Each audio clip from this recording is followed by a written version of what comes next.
interrompiamo tutte le trasmissioni per un comunicato ufficiale del movimento estremista ligure.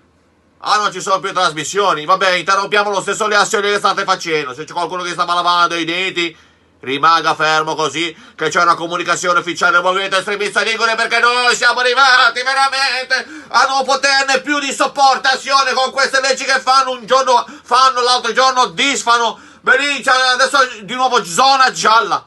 I ristoratori e i baristi possono aprire. Ma ci avete chiesto ai ristoratori e ai baristi se avevano voglia di riaprire? Che c'è della gente lì che dice finalmente eravamo chiusi, non avevamo più milanesi fra le balle, invece adesso devono di nuovo riaprire. Ci sono dei ristoratori di Spotorno che hanno dichiarato che il loro ristorante appartiene alla regione dell'Abruzzo per essere ancora in zona rossa.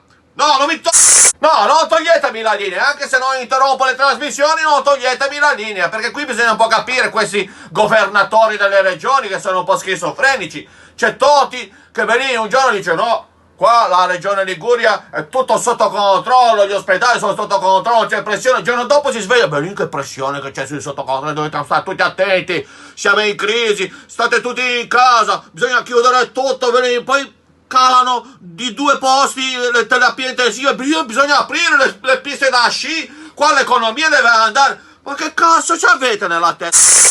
Anche lì Cirio, quello della Pumarola, del Piemonte, che dice adesso il Piemonte è in zona arancione, apriamo i negozi. Il giorno dopo dice prima la gente va nei negozi, fa gli assembramenti, e no, apri i negozi e non ci deve andare nessuno. Pensava che aprisse i negozi la gente passasse lì e diceva tanto non ci vengono a te. Per umiliare i negozianti, ma come si fa a fare così? Non toglietemi la linea. E poi fanno benissimo i DPCM, dicono non si può raggiungere le seconde case, pensando che i milanesi in qualche modo possano sentirsi preoccupati. Ma i milanesi hanno le terze case, le quarte case, cosa se ne frega delle seconde case? Loro arrivano giù a frotti. Prima anche sta cosa qui di questi dottori, di questi scienziati che non si mettono d'accordo uno con l'altro. L'altro giorno, niente, mi si è rotto una pellicina qui, guarda, mi sono fatto questo dolore qui, lo dico, faccio la scemata di dirlo a un dottore, ci dico, guarda, non è niente, ci metto l'acqua ossigenata, lui mi ha detto, aspetta un attimo che devo sentire. Ha chiamato Zangrillo ha detto, no, non c'è nessun problema, anzi, se lo mette nella presa elettrica non succede assolutamente niente, è fuori da ogni pericolo. Ha chiamato invece quello del Galli, quello del sacco, ci ha detto no, lì bisogna tagliare il dito perché sennò vai in cancrena tutto. Ha chiamato Crisanti, ci ha detto lì sentite le pompe funebri perché lì non c'è più niente da fare. La Capua che dice oh no, questo qui vedrai che dipende anche in tutte le altre, dite bisogna stare attenti. Bassetti alla chiamata ha detto ma guarda, quella lì si occupa soltanto di mucche, come fa a sapere che le mucche non hanno le dita? Insomma, allora io con tutti questi pareri ho capito che con questo dito dovevo utilizzarlo per mandare tutti a fanculo.